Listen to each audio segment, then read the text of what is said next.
Haley and Chuck both say, Thog and Cug both say, the sweet potato. I love it. I thought I was gonna walk in here, it was gonna be some black people with the sweet potato. Fucking Bojan. Alright. Kale. That's exactly how we would always say it in the house. It's like, kale.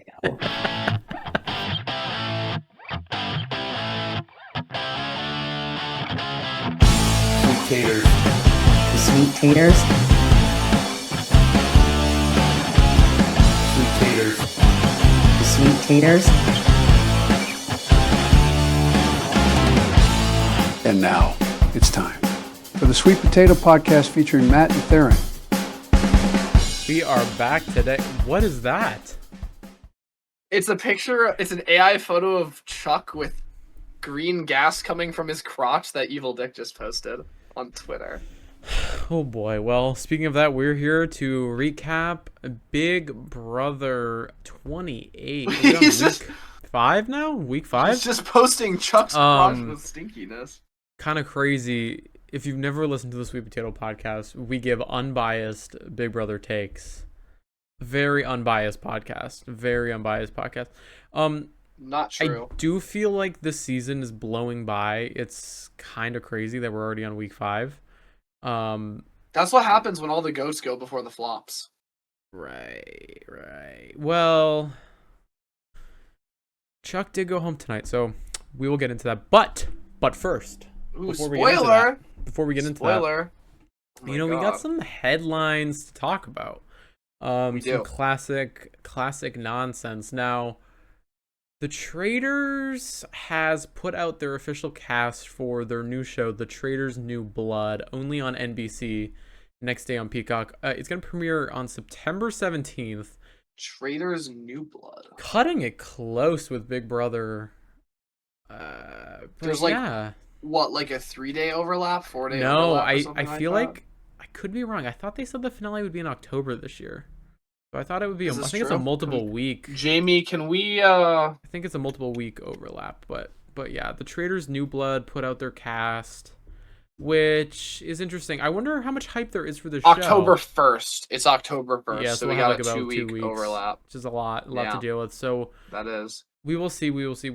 But the Traitors always does hit in all levels. I do wonder how this is going to be because I do think the celebrity aspect adds a lot to the American show.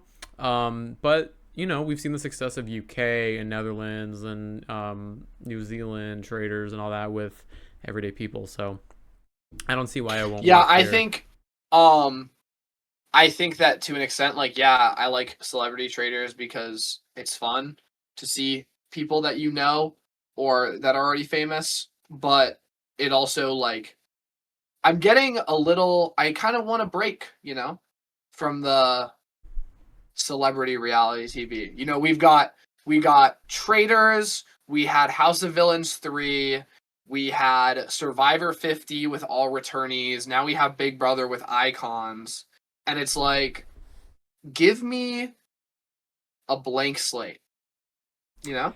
Yeah, no, it's definitely gonna be something new. I'm excited for some of these people to become icons, and now I'm a little confused because I'm seeing the Traitors New Blood. I thought this was the Traitors season 5. No, they announced it a while back that it's its own show, so it's a spin-off of the Traitors New Blood. Okay. I mean, UK has the Traitors UK, and then they also have the Celebrity Traitors UK, so it makes sense. Okay, so is because I remember originally they had said this was going to be Traitors 5, and then Traitors 6 was coming. No, this makes it way more simple, in my opinion. I agree. I didn't like that original, that they were going to do that. I prefer this. So. Do you think, though, that with the success of the Traitors being on Peacock, that NBC will want to pick up the Traitors for primetime television? Like, do you think that the next Celebrity Traitors will go on NBC? It's possible. I wonder,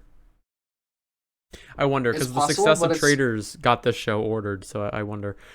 You know what I'm excited for? But also, like, how, like, at this point, how much more value is there in primetime television over streaming? I agree, Joel, and I agree. You know? What I will say is I am excited for the show, but I am excited for the rumored cast to come out for the Traitors season 5 because I just know they're gonna pick some good people, some clients. I hope that our wish list we get at least like 2 or 3, from our wish list we did a while back. Yeah, but I totally forgot about that. I'm excited. can't wait, right? I think it'll be good. But let's move on to our Big Brother recap. That's why we're here, folks. Another fantastic week of Big Brother, huh? Yeah, I'm a little disappointed with the live eviction, but overall pretty good. So we come on to week 5 with the wall competition. Wall comp, right where we left off. Was watching the wall competition. live on my drive back from Boston, and there's something so emotional about Latrice winning the wall. There's something about she's like what, 58 years old? Yeah. And she beat the strong MMA fighter. That's pretty impressive. And you know, guys, at this podcast, Latrice is my client since day one. We had a rocky road, though. I'm not gonna lie. I was saying that she wasn't giving. She wasn't giving. But now, I was a fan of Latrice this week. I'm not gonna lie, because you know what I like about Latrice? She stands on business, and it doesn't take her long to have a clapback or a comeback. She just says what's like on her mind. Where I feel like a lot of the younger contestants, not just this season, but in seasons past, they're like almost like performing for the TV, and they're saying their one-liners that are given to them in the DR. Where I feel like Latrice is authentically herself. Yeah. Because but also on the same hand, I do feel like Angela sometimes is very manufactured in the things she says. But Latrice is a real one. Everything she says is performative. Latrice and Taylor specifically speak their minds very well, and I feel like are very authentic people. But that's also dangerous in this kind of game. You know, because if you're opinionated and you're authentic, it's very easy to make enemies doing that. You know, not wrong. People don't want to hear, "Oh, I actually don't like that you did this." People want to be, sucked up to. Yeah. And so, it's good to, play a game, but you have to, there's a line where you have to, keep it to yourself and do a little bit of sucking up. Because otherwise, you're going to end up like Thog. Oh, Thog. Did you like this Latrice HOH? Yes, I feel like but you also have opinions. Not really. So coming off of last week, the entire dynamic of the house has shifted. So we have the red corner and the tool shed is completely disbanded. We have the icons shifting kind of on their own now, but drifting more towards FAP, which is Drew, Barrett, Melody, and Mallory. Yeah. So they're kind of, the icons I feel like are more towards them, but like specifically towards Drew and Barrett still. That like remnant of the tool shed. Drew is really close with Devins. Barrett's really close with D. So that's kind of where that is. And then you have Kamu, who seeing that, Haley and Chuck are at the bottom of the house now, completely shifts his game. And now Kamu is aligned with Lala, Taylor, and Yash. So everything is kind of shifted.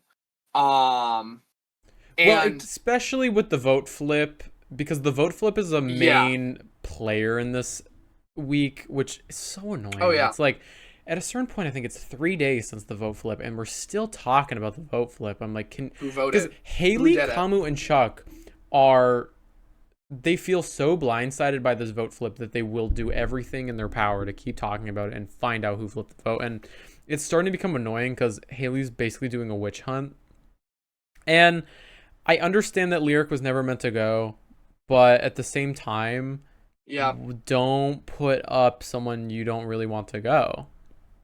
Yeah. Granted, she had a target, but it is really like it's mostly Haley and Chuck. I feel like Kamu's like pretty much over both of them at this point. So Kamu was upset that the vote was flipped, but he had a lot of his anger towards the icons, but specifically Haley.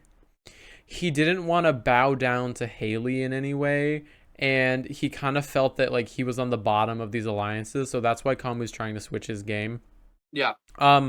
Chuck is very upset about the flip as well, and Chuck has conversations with Devins where Devins is confused and he just thought that the whole house flipped, and like the consensus about all of the people that flipped were, oh, I just assumed the whole house was flipping. That was the plan. Who started that? They all just act a little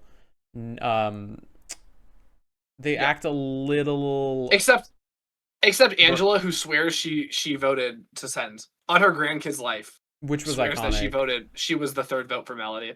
I kind of like Angela's messy gameplay, I'm not gonna lie. It makes And me happy. Haley is like, yeah, Yash is lying. But Which, by the way, Yash absolutely, I think they could have flipped him. They just didn't bother telling him.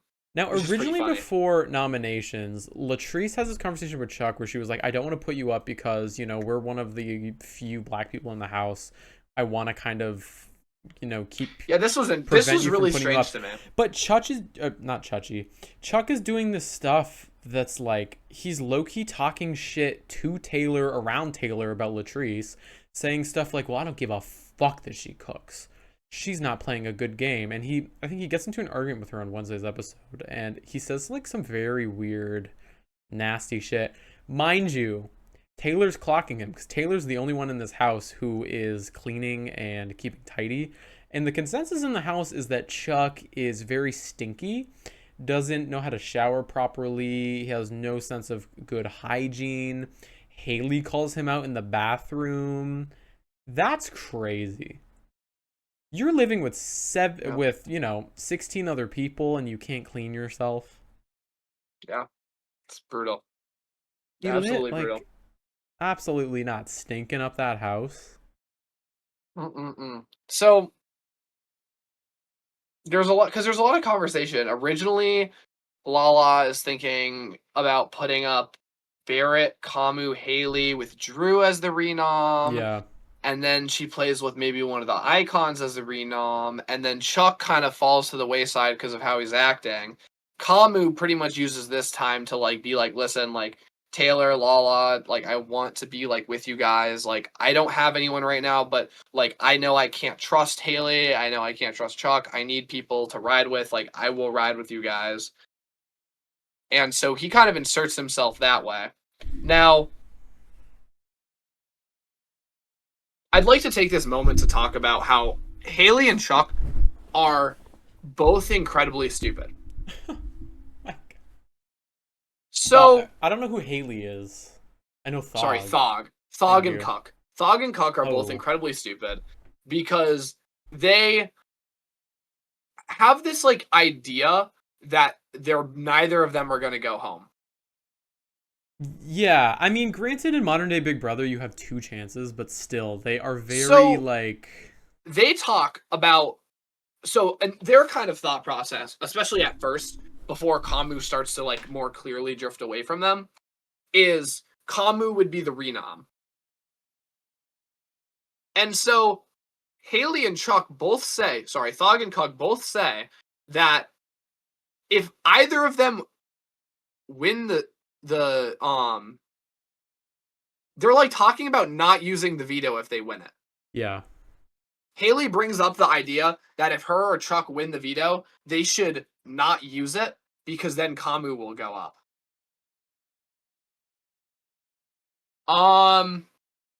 Sorry. What? That doesn't make any sense. No, because they're not I don't care. If you're doesn't- playing this game and you're up for on the block and you don't use the veto on yourself, that's one of the look what happened to the first ever person to win a veto, Marcellus. He didn't use it on himself and then went home. Well, unless it's like Tucker. Come on, like, yeah, but like we're not. I guess yeah, sure, play big risk, but Tucker's a stupid idiot because Tucker went home right after that. So Right, who that was kind of aura though. Sure, but it didn't give him more in the house. Maybe to the fans for a TikTok moment. No, it didn't. No, it didn't. Like playing he was a risky fucking idiot gameplay anyway. like that is not my favorite. Now, going up as a pawn and telling yourself that you can win a veto, that's a lot different than what Tucker did. Tucker won the veto, had a chance to save himself, saved Angela, and then won a pot. Like, it's not... I don't think that's anything to be proud of, but that's my opinion. No, I agree with you. But yeah, so that, first of all, right off the bat, that's pretty stupid. and they kind of all come to the consensus that unless Kamu gets drawn for veto and then wins veto, because then he would have immunity and then he could take one of them down. That Haley and Chuck shouldn't use the veto on themselves because they don't want Kamu to be Reno. Okay, right. Which on its own is stupid. Comes time for veto, and Kamu wins the veto. Yeah. So now you would think, there's no reason for him not to use it. Kamu is not going to use it. He has no intention of taking Haley or Chuck down. You know what? At a certain point, he saw that ship sinking and was, let it sink. Absolutely. I don't blame him. He is leaping off of that sinking I ship am onto jumping the Taylor across ship, the table. Sorry to break it to you, Kamu, but bad move because the Lala ship is also fucking sinking right now. Well, we'll get there. We'll get there. So I want to take a break and talk a little bit about some of the fun stuff that happened this week before we get into some of the more strategic gameplay. Because there's some big game moves that happen. Mallory wins the time capsule and gets the punishment. I totally forgot about the this. Adam and Eve punishment. She chooses Melody.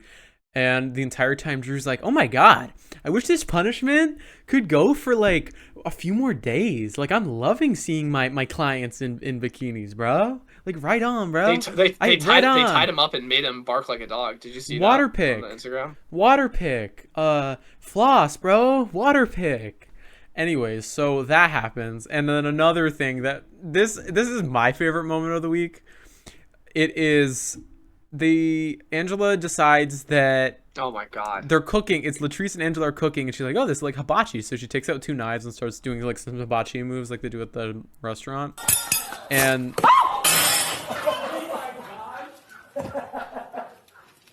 the knife goes flying out of her hands, and she almost unalived Lala.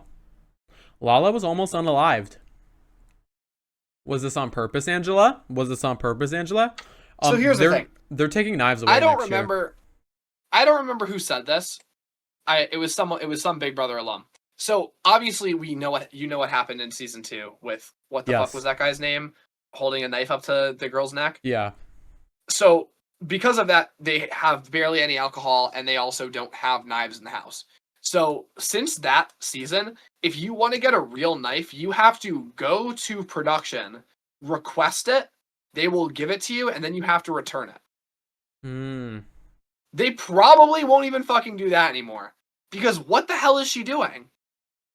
It was kind of funny. People are calling for her expulsion from the house. I am so sick of people being like, D8 a nerds cluster, so we should get rid of her. It's like, y'all need to get a job. A lot of unemployeds this year. A lot of unemployeds online. One thing I've noticed about BB Twitter is people will like genuinely hope for like the rules of the game to be completely broken in the most unfair way, so someone they don't like will go home. But the thog when stands, but when someone goes home, when BB changes the rules, the conversation turns into that is breaking the rules of the game. That is a game-changing rule, sending Rachel Riley home, which I agree with. It ruins the integrity of the game, but they're mad when that happens. But when D eats a nerds cluster, they want her to be dragged out by Julie Chen and Les Moonves. And obviously this is a joke to an extent, but like still, I saw a tweet and it was like, I hope tonight's actually going to be the secret surprise double eviction where they announced that it was voting to stay, like fucking Lashana in Total Drama Island.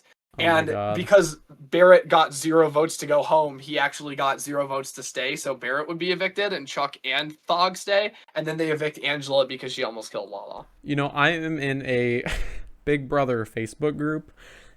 The stuff that they say on there is crazy. Like, they'll take a screenshot of someone, like, changing or something. They'll be like, oh, look at the body scars on them. Or they'll, like, AI, like, Drew and Angela kissing or something. Like, Angela was laying down, wearing, like, leggings of some sort, and she was, like, laying on her stomach, and someone screenshotted it, put it on the Facebook group, and go, is Angela wearing a diaper? Grandma can't even poop. And I can't. Not Grandma can't even poop. Or they'll take pictures of themselves like this and be like, hi, my name's Sandy, getting my hair changed before the live eviction. You wanna talk about freaking AI? Dude, the Kamu Taylor shipping people on Twitter God. make like these weird aesthetic AI. Wait, have you? Speaking of No, AI, because it's not a joke. It's real. It's supposed to be serious. have you seen the AI account that like AI's like Trump, Charlie Kirk, and like Joe Ellen? Or like Charlie Kirk and Rosie and stuff. Like there's that one guy that does it. They do like MAGA Yeah, I know what Rory you're talking posts. about. It's an interesting niche. We They're need to get just on dragging the ladies because So- they're thirsty. That's dragging because you're thirsty. We kind of talked about the veto and all that. I do want to quickly go over the big blow up in the House. So, because of the vote flip, Haley is not going to give up on finding out who flipped the vote, and it's really weighing on Angela. So Angela goes up to Haley and basically says, "Hey, you know what? I flipped the vote. I voted for you to go home, right?" So she doesn't take it very well, and she tells Dee. And Dee's like, Angela, why would you say that? So now they feel a need to all tell everybody. So Dee was going to tell Kamu, but now they kind of do it all in a group setting. They're all up in the gym, and Haley starts some shit with Angela, saying that she kind of hinted and implied that Dee was the one to start the flip, even though that's not really what Angela said. So Angela has this full-on freak out of, why would you say that to me? That's a bitch move, Haley. It's a bitch move. Being very theatrical. Lala's in the other room listening through the door, said she can hear it. So Lala goes to confront Angela, and I remember seeing on the feeds that Haley was like back talking Lala, and then Lala started giving her some sass. I remember seeing a clip of like Lala putting Haley in her place, and it was way deserved because Haley's acting a fool. So that pretty much changes dynamics a little bit, where the House is pretty much set on voting out Thog. With that being said, though, something that I don't know how you feel about, but since Mallory got out of the time capsule, Devins is pretty much convinced that Dee had to have won a power because Dee obviously didn't have a punishment. So Dee's like, yeah, I have this reward, and tells Devins and stuff, which makes sense.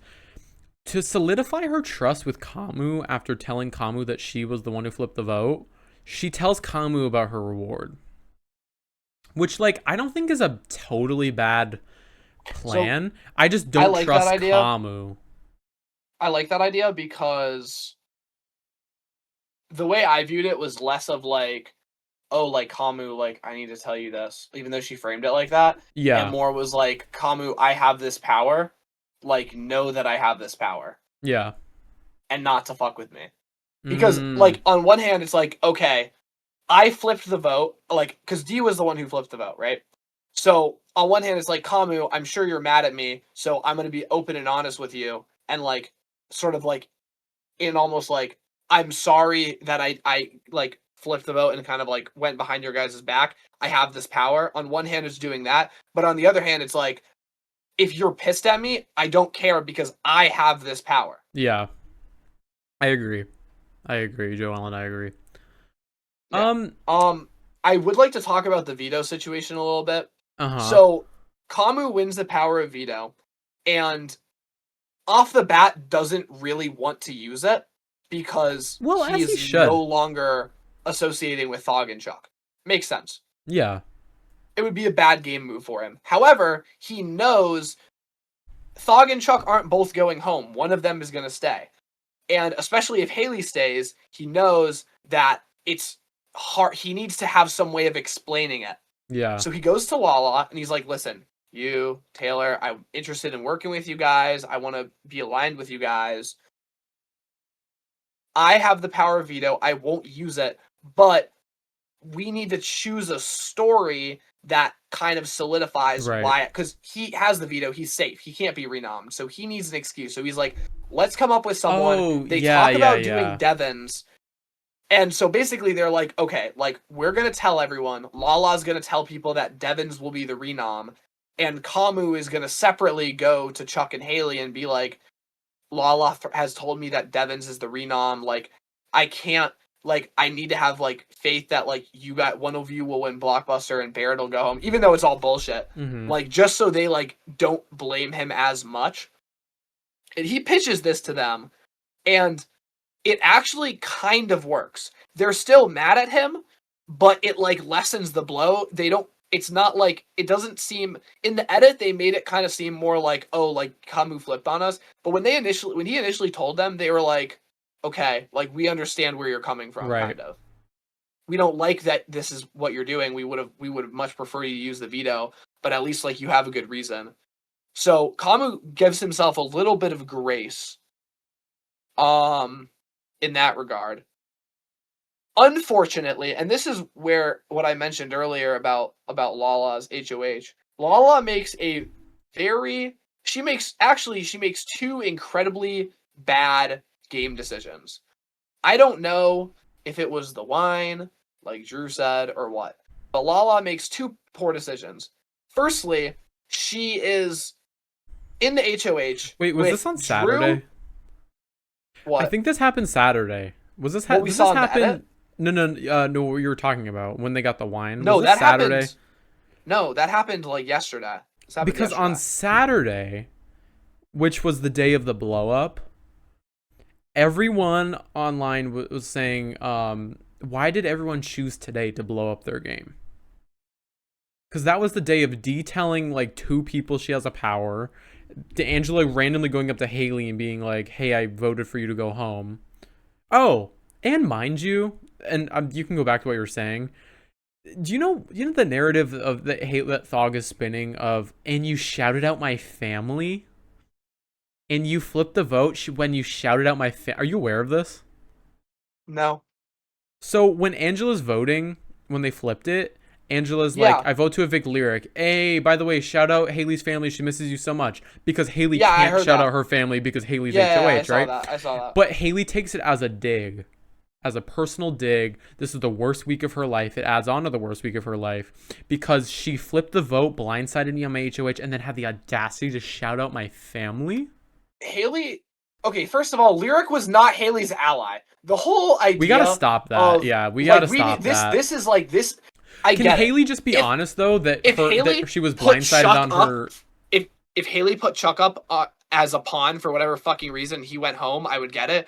Or someone she was close with. She was not close with Lyric. No, but she's not being honest with Chuck and Yash. herself. She wasn't close with Haley. Yeah. You got blindsided.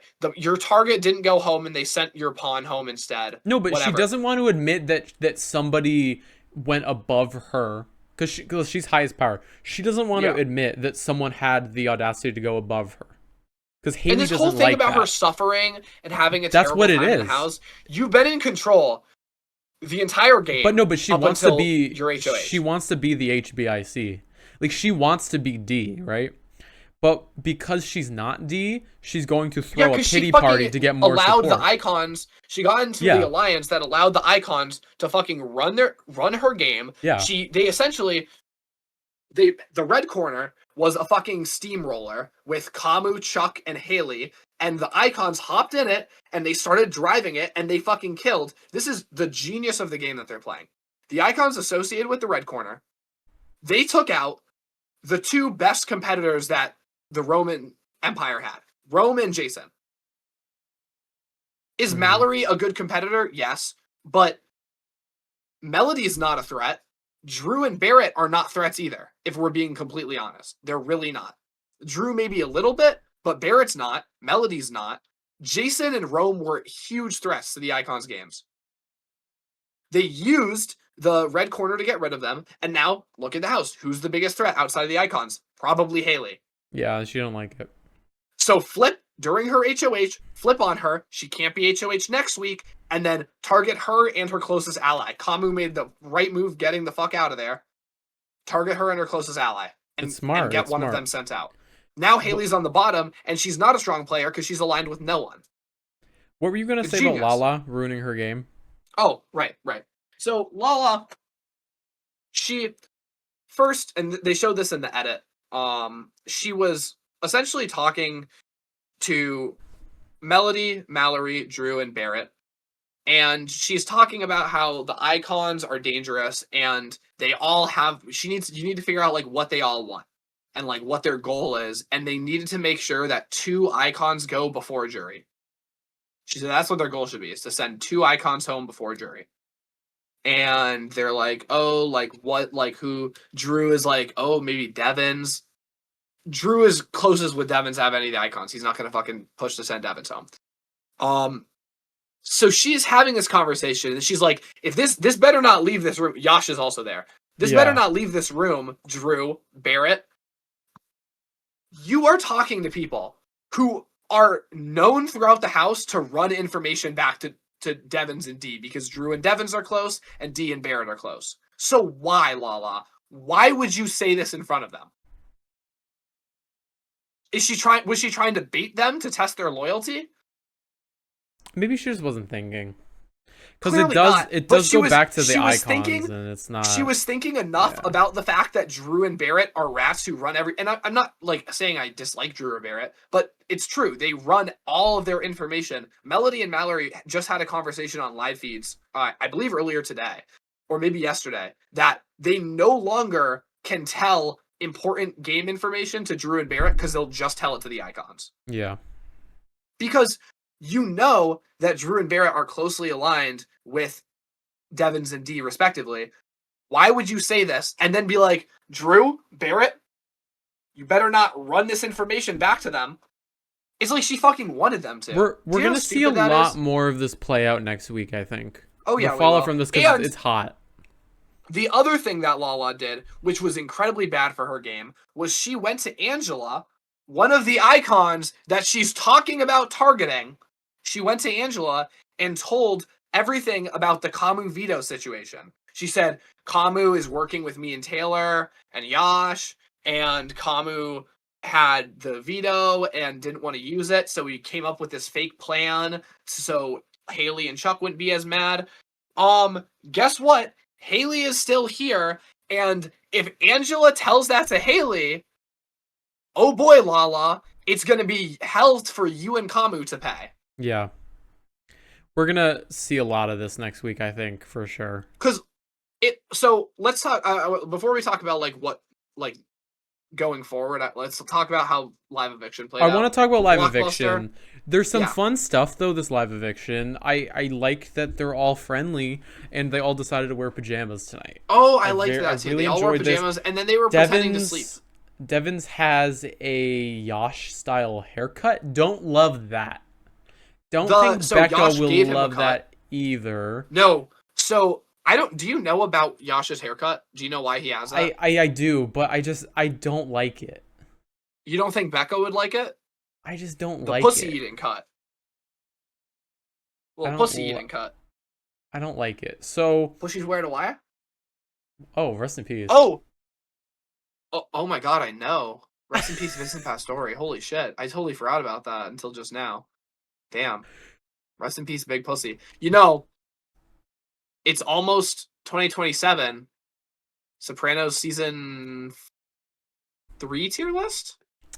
So they go into live eviction and they go into the Blockbuster, and Thog kind of clears the Blockbuster, not gonna lie. And Julie Chen makes this comment that's like, Yeah, Chuck because did you're horrible. a D1 athlete? No, it's because she's decent at things compared to the other two.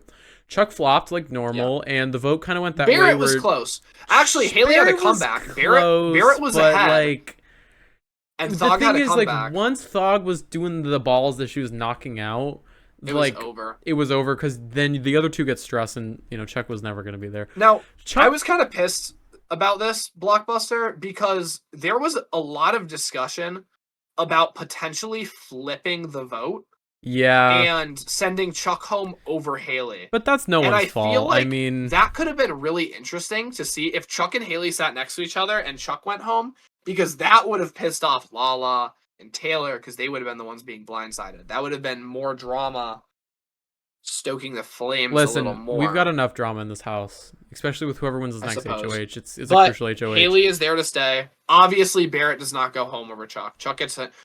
Taylor's trying to give Chuck advice to campaign, and Chuck does nothing. He kind of knew. Let's be real, he knew. Barrett shouts think out. Was I've it never seen Melody or someone just Mal? accept going home. Did Barrett shout out Melody or Mallory? Mallory, that was funny. And Julie Chen goes, "Oh, was that some flirting?" Remember last year when she goes up to Will and was like, "So am I your lemon drop?" Like she's Oh my getting a God. little risky Oh, lately. Well, I think so. Julie, I think was when she said the flirting. I think she was talking about Drew saying how nice she looked. No, she's talking about Was she? Barrett. She was talking about Barrett, yeah. No, because she always flirts with Drew. No, Barrett. Well, because Barrett opened with like, "Oh, you look gorgeous today, Julie." No. She specifically was talking, I think, about the shout out Mallory BB20 or Melody BB28. Is this true? Yeah, she said, "Oh, Oh was my that some God. flirting to sway the vote?" That's what she said. Oh my She's God. playing a risky game. Chuck's gone. I don't care. Julie. Get your stink ass No one out. cares. You're smelly. Chuck. Okay, genuinely, from this entire cast, I think is pretty good. Except Chuck is without a I doubt don't the know biggest how- flaw. Yeah, I don't know how he got casted. I bet there's other cowboys that didn't want Okay, Thog. Well, they didn't want like a let's red. like genuinely, Taylor has turned her game around, has been pretty interesting. Barrett is still somewhat like an interesting player. Yash has interesting game talk and isn't the worst. Thog is entertainment. Kamu is actually a really good game player. But Say a what you terrible will about him as a person, but Bad he's a person. great game player. Yeah. Chuck is literally fucking nothing. I have never seen someone. Well, Cam. I'm telling you, when I saw, Cam. oh, he's so much worse than Cam. No, I'm talking about Cam 26. I know. Doesn't bring much. Yeah, you're right. Oh, wait, yeah, Cam 26. I'm talking about shout out to but you know what? At least Cam had shout out to the dogs in the crib. Yeah, Because what we does say Chuck that have? every year at least. Shitty fucking stinky crotch, wasn't- bro. wasn't That's not great. entertaining. And I say Those stinky AI because pictures can only be funny for so long. I say stinky because they said he smelled. So just putting it out there. This guy, when I saw the picture of him staring up at the camera like this, Yeah, he didn't know I the real live fucking feeds. lost my mind. Taylor looks at him and says, "Do you know have you ever watched this game before?"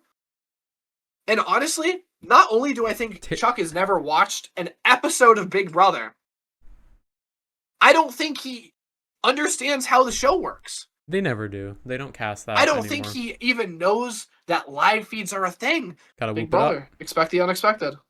God first. And say it with me. Love one another. another. Who suffered more, See, Jesus or Thog? Dog.